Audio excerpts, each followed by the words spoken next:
Hi everyone, in this video I will show you that how you can download and install Dota 2 game on your PC.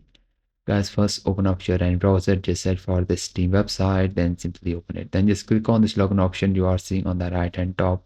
Here guys, simply sign into your account. If you don't have an account, you just need to create account on Steam. Just create account on Steam guys. This is very simple and easy. After that, click on the install Steam option you are seeing on the top. Now click on the install Steam and download the installer of Steam and download and install it on your PC. After that, open up the Steam. Then just click on the top search box and just type here the game which is Dota 2. Now guys, once you type this game name, this game appear on the top.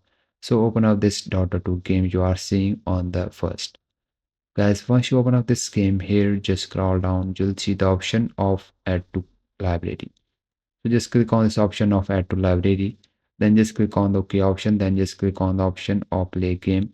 Here simply select your D drive, then simply click on the install option. As you can see, I not have the NS space, so you can easily select the drive, then click on the install option, and that's how you can download and install Dota 2 game on your PC. If you find this video helpful, so please like it and bye bye.